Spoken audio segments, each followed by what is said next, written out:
Shalom saudara-saudari terkasih, apa kabarnya? Banyak sekali orang-orang di luar Kristus tidak menerima atau menolak kebenaran akan penyaliban Kristus untuk menebus dosa manusia. Banyak sekali orang di luar sana yang tidak percaya bahwa Kristus adalah satu-satunya juru selamat yang datang menjadi manusia untuk menebus dosa setiap umatnya. Mereka menolak, bahkan menganggap bahwa penyaliban Kristus adalah hal kekonyolan atau hal bodoh yang mereka harus percayai, sehingga mereka memilih untuk tidak percaya. Bahkan tidak sedikit dari mereka yang merasa bahwa mereka bisa menyelamatkan diri mereka, bisa menyelamatkan jiwa mereka dari kebinasaan dengan kebenaran diri mereka sendiri, dengan kebaikan-kebaikan yang mereka lakukan di dunia ini, dengan sebuah amal ibadah. Mereka yakin dan percaya dengan itu semua mereka bisa melewati kebinasaan atau bisa masuk ke dalam kerajaan surga. Padahal mereka tidak tahu bahwa kebenaran manusia dan kebaikan-kebaikan dan perbuatan baik manusia itu akan sia-sia. Di dalam Yesaya yang ke-64 ayat yang ke-6 dikatakan, "Demikianlah kami sekalian seperti seorang najis, dan segala kesalehan kami seperti kain kotor. Kami sekalian menjadi layu seperti daun, dan kami lenyap oleh kejahatan kami, seperti daun dilenyapkan oleh angin." Jika kita membandingkan perbuatan baik yang sudah kita lakukan di dalam dunia dengan perbuatan jahat yang kita lakukan pula di dalam dunia, maka terkadang lebih banyak perbuatan jahat yang kita lakukan setiap harinya dibanding dengan perbuatan baik. Apakah kita bisa menyelamatkan diri kita dengan perbuatan baik kita, dengan kesalehan kita? Tidak, saudara-saudariku. Ketika kita mau masuk ke dalam suatu tempat atau sebuah rumah, kita harus memiliki kunci untuk pintunya terbuka. Supaya pintu itu terbuka, kita harus memiliki kunci. Begitu juga halnya kerajaan surga. Kita bersyukur bahwa kita dipilih oleh Tuhan sebagai orang yang percaya, sebagai orang yang mengenal Kristus dan memiliki kunci kerajaan surga, yaitu Kristus. Bagaimana kita bisa memiliki kunci kerajaan surga? Ketika Tuhan Allah turun menjadi manusia, Ia disalibkan, Ia menebus dosa manusia, kita diberikan kunci kerajaan surga. Yang menjadi sebuah pertanyaan adalah, apakah kita mau menerima kunci itu? Ataukah kita menolak dan tidak percaya, dan kita merasa hebat bahwa kita bisa selamat dengan perbuatan baik yang kita lakukan di dunia, sedangkan terkadang kita tidak bisa bebas dari dosa, kita tidak bisa luput dari perbuatan jahat setiap harinya, saudara-saudariku. Kita tidak bisa menyelamatkan diri kita tanpa kunci itu, tanpa darah Yesus.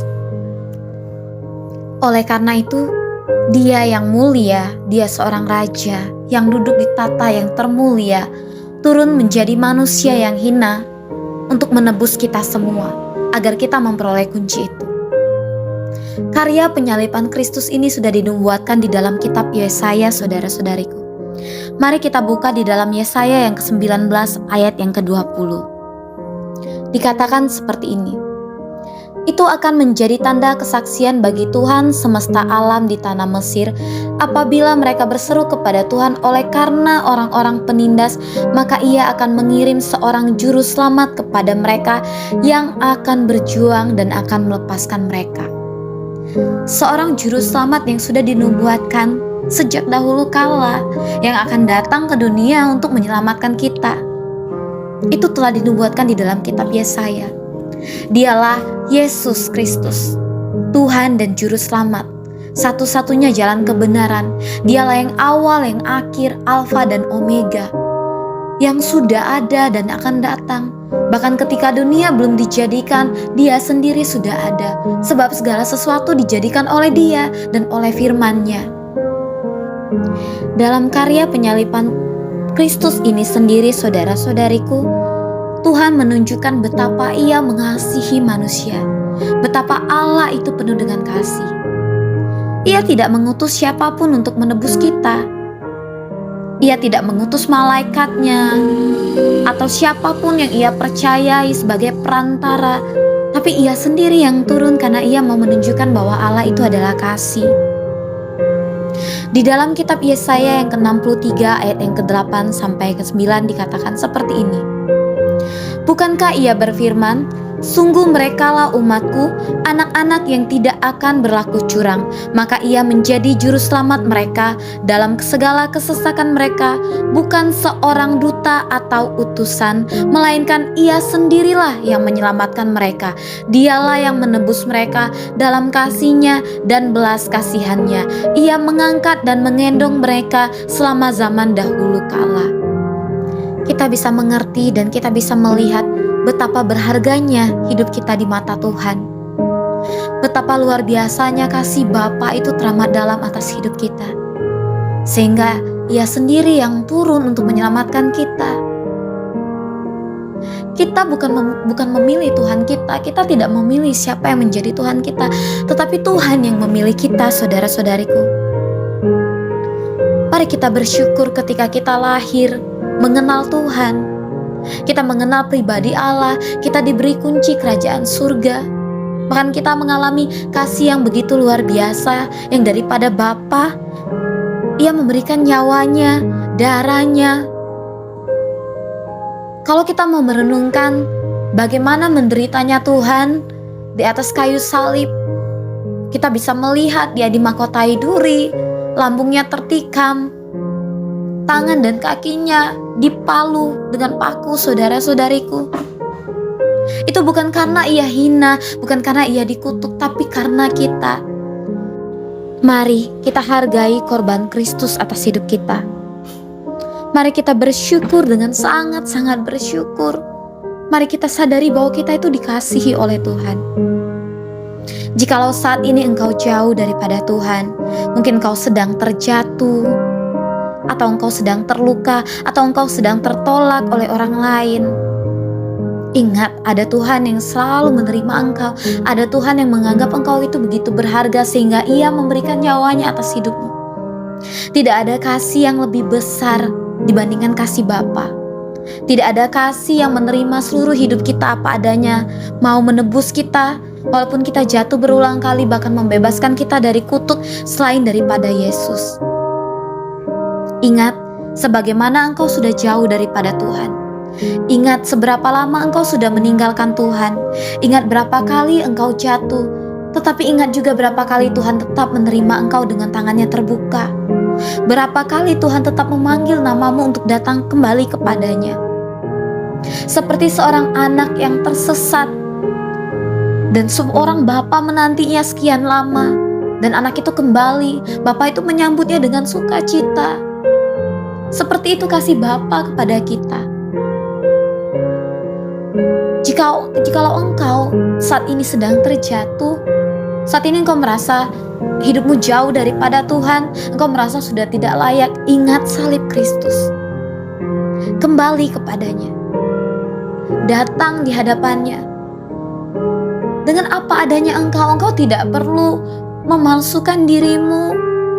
Kau tidak perlu berpura-pura di hadapan Tuhan.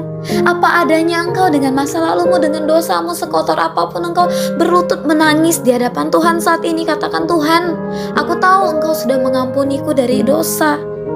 Aku tahu engkau begitu mengasihiku karena engkau disalibkan demi aku. Tuhan menerima engkau, saudara-saudariku. Tuhan menerima kita. Jangan biarkan kita menjadi orang di luar sana yang memakai hikmat manusia, yang berpendapat bahwa kabar tentang salib itu adalah konyol, adalah pembodohan, adalah dongeng. Tidak, saudara-saudariku. Itu adalah kuasa. Itu adalah kuasa kemuliaan. Karya salib itu adalah kasih. Kalau kita tidak ditebus oleh Tuhan, kita hidup dengan sia-sia, kita akan binasa. Tetapi karena Tuhan tidak mau kita binasa, karena Ia mengasihi kita, kita begitu berharga dari apapun, Ia sendiri yang datang untuk menebus dosa kita, agar kita layak di hadapan Tuhan, agar tidak ada penghalang antara kita dengan Dia. Mari kita ucapkan syukur dan terima kasih kepada Tuhan, karena Ia sudah memilih kita sebagai umat pilihan, umat ketebusannya yang begitu berharga seperti biji matanya Tuhan. Seperti Tuhan Yesus yang disalibkan, mati, dikuburkan, dan bangkit. Seperti itu pula hidup kita. Ketika kita jatuh, mari kita menguburkan manusia lama kita dan bangkit dengan hidup yang baru. Karena kuasa salib Yesus mengubahkan hidup kita. Karena kuasa darah Yesus, kita sadar bahwa ada kasih yang begitu mulia yang menerima kita apa adanya, sebagaimana diri kita. 1 Korintus pertama ayat yang ke-18 sampai 19. Sebab pemberitaan tentang salib memang adalah kebodohan bagi mereka yang akan binasa. Tetapi bagi kita yang diselamatkan, pemberitaan itu adalah kekuatan Allah. Karena ada tertulis, "Aku akan membinasakan hikmat orang-orang berhikmat, dan kearifan orang-orang bijak akan kulenyapkan." Mari kita bersatu di dalam doa. Bapa kami yang baik, Bapa yang bertata di dalam kerajaan surga, kami bersyukur dan kami sangat berterima kasih karena Bapa sudah memilih kami, telah memilih kami sebagai umat ketebus-Mu, sebagai milik-Mu sendiri Tuhan, oleh karya kuasa salib-Mu di atas Kalvari. Kami bersyukur Engkau layakkan kami untuk menerima kunci kerajaan surga, yang sebagaimana jikalau karena Tuhan yang memilih kami akan binasa dengan kutuk dan dosa kami Tuhan. Tuhan ajari kami Tuhan untuk tetap memancarkan kasih Tuhan dimanapun kami berada, sehingga orang-orang yang menolak Engkau akan percaya dan mereka akan menerima kunci kerajaan Allah, menerima keselamatan itu sama seperti yang Engkau sudah berikan kepada kami. Jikalau kami melihat Tuhan, begitu berharganya kami bagi-Mu Tuhan, begitu sangat Engkau kasihi kami bagi-Mu Tuhan sebagai biji mata Allah. Kami manusia yang hina menerima kemuliaan dan kasih yang begitu besar. Biarlah Tuhan kami tetap setia sampai akhir hidup kami. Kami tetap memegang kunci kerajaan surga di tangan kami sampai Tuhan memanggil kami Tuhan. Terima kasih Tuhan. Saat ini Bapa, dimanapun kami berada, biarlah Tuhan tetap menyertai kami, karena kami percaya ketika Tuhan sudah menyertai kami, maka hidup kami akan aman Tuhan di dalam-Mu Bapa. Terima kasih Tuhan, terima kasih Yesus atas karya kuasa salib-Mu. Kami mengucap syukur. Haleluya. Amin.